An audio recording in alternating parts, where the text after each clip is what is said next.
Many ulama of our times, actually, more and more ulama are interpreting Surah Isra as being one of the signs of Judgment Day. And if you begin from the surah, it starts off with the issue of Subhanalladhi asra bi'abdihi, the issue of Isra, and the fact that Allah subhanahu wa ta'ala blessed the Bani Israel, and that He gave them some power in the land.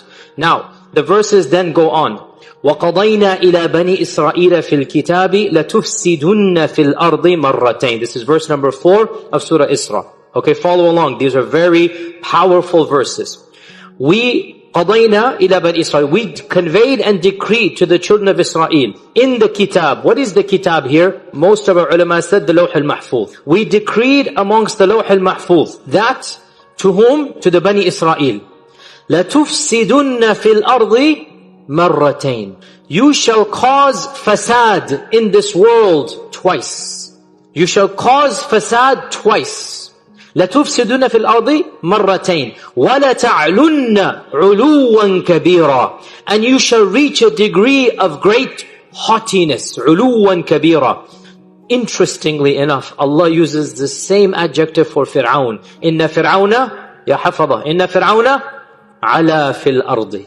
So, Allah is saying the Bani Israel will have two periods of might and izzah that they will honor or abuse. Which one? Abuse. وَلَتَعْلُنَّ عُلُوًّا كَبِيرًا. Okay? You guys all follow me? Everybody on the same page? Okay, now we move on. فَإِذَا جَاءَ وَعْدُ أُولَاهُمَا. When the first of these two promises come, when the first time that you shall rise up, you shall be dominant, you shall have ulu and cause fasad. What is fasad? Fasad is corruption. Fasad is killing. Fasad is subjugation of people. Fasad is lots of chaos wherever you are. This is fasad. Wallahu la yuhibbul fasad. Innal muluka idha dakhalu qaryatan afsaduha. This is fasad. Fasad is caused by corrupt people, by evil people. So Allah is saying, when the first of these two times is going to happen, what is going to happen? فَإِذَا جَاءَ وَعْدُ أُولَاهُمَا بَعَثْنَا عَلَيْكُمْ عِبَادًا لَنَا أُولِي بَأْسٍ شَدِيدٍ. We shall send against you. An army will come, a group will come against you. They are our creation, our servants. عِبَادًا لَنَا. We created them, you didn't create them. عِبَادًا لَنَا أُولِي بَأْسٍ شَدِيدٍ. They have great military might. They are strong qawm. They're not a weak qawm. أُولِي بَأْسٍ شَدِيدٍ فَجَاسُوا خِلَالَ الدِّيَارِ. And they managed to go and probe even into your houses. They're going to go and all the way destroy all the way to your houses. وَكَانَ وَعْدًا مَفْعُولًا. And this was a promise that indeed took place. It is a true promise. وَكَانَ وَعْدًا مَفْعُولًا. Everybody clear so far?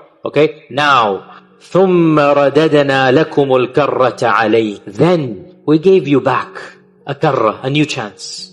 We gave you another chance. And we caused you to have a victory over your enemies. ثُمَّ رَدَدْنَا لَكُمُ الْكَرَّةَ عَلَيْهِمْ. So, from being subjugated, from being humiliated, what happened? You rose up again. You rose from the ashes and you developed power. And وَأَمْدَدْنَاكُمْ بِأَمْوَالٍ وَبَنِينَ. We gave you blessings. You now had a civilization, children, wealth. وَجَعَلْنَاكُمْ أَكْثَرَ نَفِيرًا. And we made you powerful in numbers. Your أَكْثَرَ نَفِيرًا means your manpower or your strength or your military might. All of this is allowed here, right? So you became a mighty nation. ثُمَّ رَدَدْنَا الْكَرَّةَ عَلَيْهِمْ وَأَمْدَدْنَاكُمْ بِأَمْوَالٍ وَبَنِينَ وَجَعَلْنَاكُمْ أَكْثَرَ نَفِيرًا إِنْ أَحْسَنْتُمْ أَحْسَنْتُمْ لِأَنفُسِكُمْ. Ya Bani Israel, if you do good, it's only for yourself. You will do good. وَإِنْ أَسَأْتُمْ فَلَهَا. But if you do evil, it will be used against you. You have power.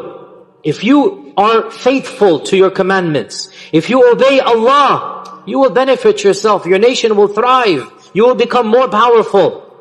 But if you misuse that power, and if you subjugate others and cause tyranny and fasad, then that will be taken away from you. وَإِنْ أَسَأْتُمْ فَلَهَا فَإِذَا جَاءَ وَعْدُ الْآخِرَةِ. When the akhirah, wa'd, the akhirah doesn't mean does not mean the akhirah. The akhirah here means the end of the two, the second one, the last one.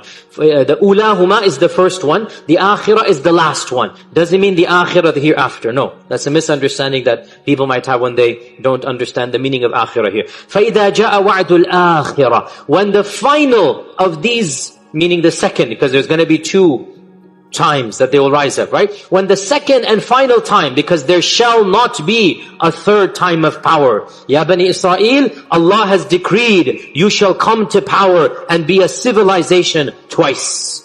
The first one, وَكَانَ وَعْدًا مَفْعُولًا It is a done deal. The second one, when it shall happen, فَإِذَا جَاءَ وَعْدُ الْآخِرَةِ لِيَسُوءُوا وُجُوهَكُمْ There is a missing phrase here, and that missing phrase, we should say it is understood by the context that Allah will send another group of people, and they will cause your faces to become sour.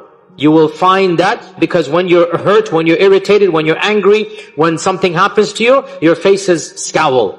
لِيَسُوءُوا وُجُوهَكُمْ After they were beaming with pride, they will now become scowling with anger. لِيَسُوءُوا وُجُوهَكُمْ Now here, listen to this. وَلِيَدْخُلُوا الْمَسْجِدَ كَمَا دَخَلُوهُ أَوَّلَ مَرَّةٍ And they shall enter the masjid. Which masjid? Ya audience. Aqsa. There's no ikhtilaf. The masjid here is not Makkah and Medina, Aqsa. وَلِيَدْخُلُوا الْمَسْجِدِ And they shall enter the masjid, Masjid Al-Aqsa. كَمَا دَخَلُوهُ أَوَّلَ مَرَّةٍ As they entered it the previous time. كَمَا دَخَلُوهُ أَوَّلَ مَرَّةٍ وَلِيُتَبِّرُوا مَا عَلَوْا تَتْبِيرًا And they will destroy whatever you had taken over with your ulu, whatever you had done, whatever you had built, whatever had been constructed with your ulu, وَلِيُتَبِّرُوا مَا عَلَوْا تَتْبِيرًا All of it will be destroyed and taken away. And then Allah subhanahu wa ta'ala says, عَسَى رَبُّكُمْ أَنْ يَرْحَمَكُمْ Your Lord might have mercy on you. وَإِنْ عُدْتُمْ عُدْنَا And if you go back to your evil ways, we will go back to our punishing of you. That's what it means here. If you go back to your evil ways, we will go back to punishing you. وَجَعَلْنَا جَهَنَّمَ لِلْكَافِرِينَ حَصِيرًا And we have made Jahannam a place for the kuffar to reside in. Jayyid. Okay. You all understood the translation. Okay. What is the tafsir of this page of Surah Isra? Most of the early commentators. So you see where I'm heading with all of this. You all understand.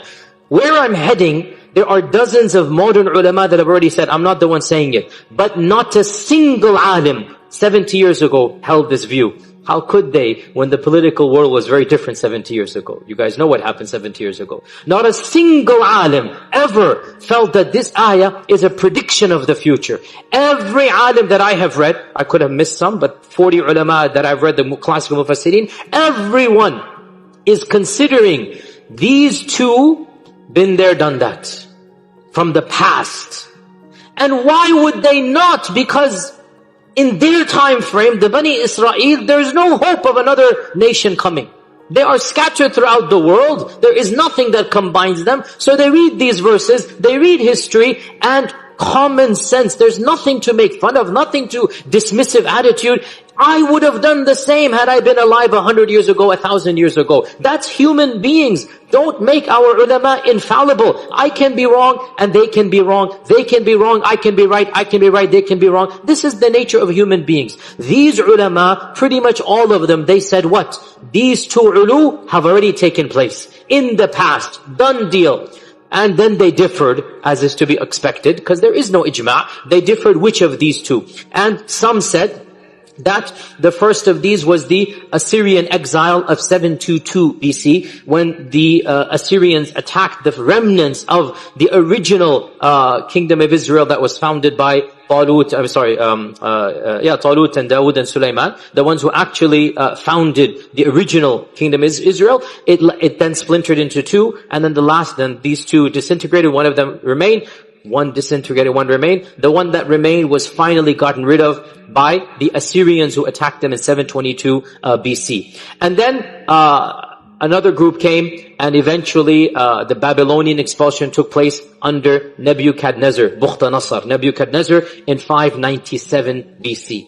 So this is one interpretation, that the first of them was 722 BC, and the second of them was 597 BC. Others have said, and this is very popular as well, and this is the position of even some of the Tabi'un. Some of the Tabi'un, this was their position, that the first of these, the Ulahuma is 597, when the second temple was destroyed.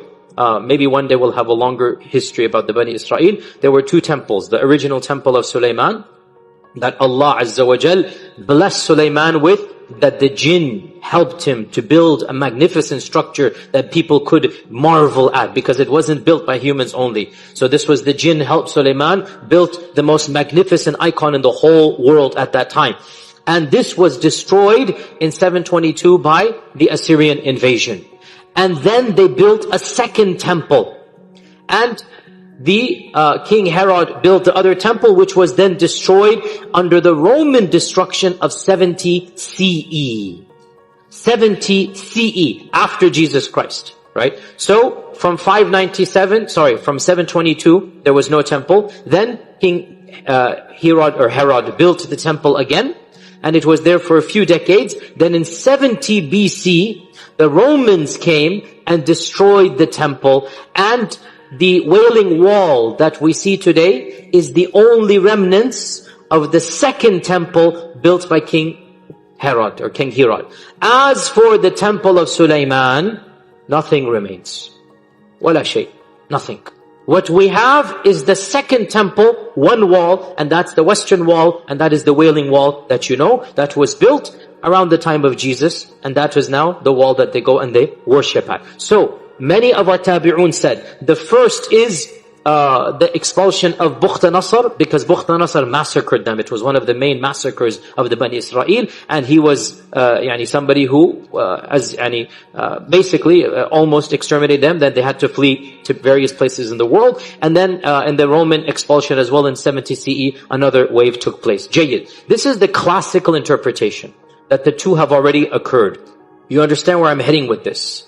There is a modern interpretation that a number of prominent scholars in Egypt, in Bilad al-Sham, in Palestine, a number of places, they are saying, why are we assuming that these are in the past? The Qur'an doesn't say so. In fact, the Qur'an only says one of them, وَكَانَ وَعْدًا مَفْعُولًا. The first one has taken place. As for the second, the Qur'an does not say that it has taken place. Why are we assuming it has taken place? And now you see exactly where we're heading with this, right? So the first one would then be, most likely, the first destruction of the temple. That was when the glory of the original kingdom completely gone.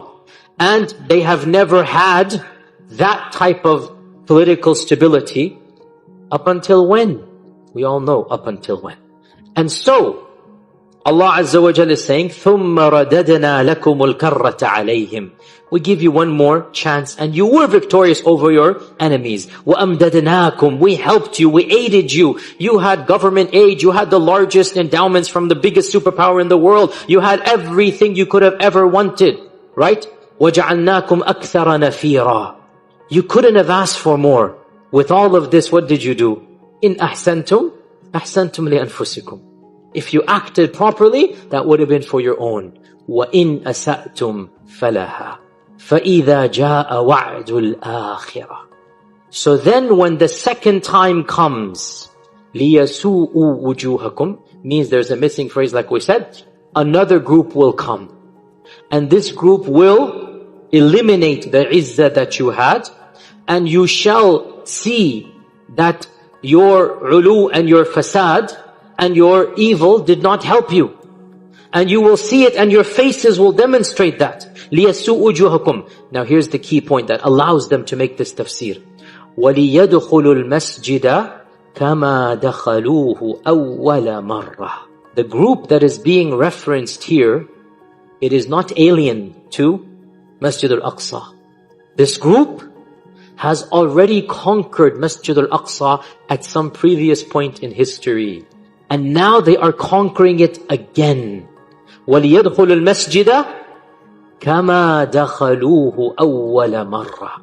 Who conquered Jerusalem once before and wants to conquer it again?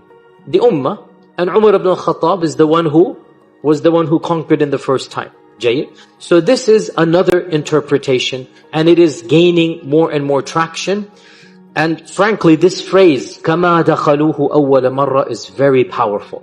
And in my humble opinion, it's a very, very plausible tafsir. Very plausible tafsir. And this will give us hope. And we already talked about the Mahdi and all of this, so all of this can also be over there. Jayyid. By the way, this isn't the only interpretation. There are a number of other interpretations here as well, and I'll just mention two others. And both of these are scholars that I admire, even if I disagree with some of the things about some of them.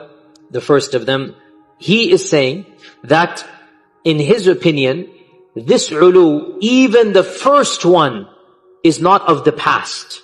Rather, in his opinion, the first one is happening right now. And his reasoning is the phrase عِبَادًا لَنَا. بَعَثْنَا عَلَيْكُمْ عِبَادًا لَنَا. And he says, while it is true that عِبَادًا لَنَا can reference Muslim and non-Muslim, because all of the creation are ibad of Allah, he says the context seems to indicate that عِبَادًا لَنَا is a praise. And therefore they must be the Muslim Ummah. And therefore he is saying that we shall see this عِبَادًا لَنَا maybe soon in our lifetime. Then Ashraq as-Sa'ah will begin, and they might get it back. Then there will be a reconquest under the time of the Mahdi and the Isa and whatnot. Okay? That is an interpretation. Another great alim whom I really admire, Sheikh Walad Dadu from Mauritania, great scholar, person who I've had the privilege to meet, and somebody who I think is an allama and a bahr of our times. Sheikh Dadu, he interprets it in a completely unique manner, unprecedented. And again, he doesn't mind that nobody before him doesn't have this opinion. The Qur'an is there, the Sunnah is there. We are allowed to, those who are qualified, to look at the Qur'an and Sunnah in light of our current times. Shaykh Walad Dadu, he interprets it in a totally different way. And subhanAllah, you have to pay attention to this. He says, ثُمَّ رَدَدْنَا لَكُمُ الْكَرَّةَ عَلَيْهِمْ. Then we gave back to you, O Muslims, not the Bani Israel, the victory.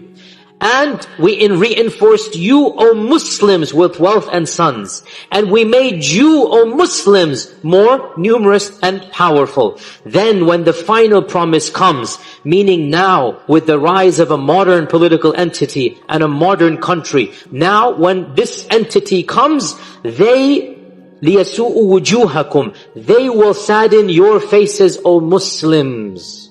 He swapped it around completely. Rather than saddening the faces of Bani Israel, he is saying, Allah is telling us, O Muslims, you shall be humiliated by them. لِيَسُوءُ وُجُوهَكُمْ وَلِيَدْخُلُوا الْمَسْجِدَ كَمَا دَخَلُوهُ أَوَّلَ مَرَّةٍ. They had it once upon a time, they will have it one more time. You understand? He completely flipped it around, right? كَمَا دَخَلُوا مَرَّةً وَلِيُتَبِّرُوا مَا عَلَوْا تَتْبِيرًا. And they will destroy the region, the farms, the peoples, impose a blockade. عَسَى رَبُّكُمْ أَنْ يَرْحَمَكُمْ. To the Muslims, O Muslims, perhaps your Lord will have mercy. Be patient. Be patient.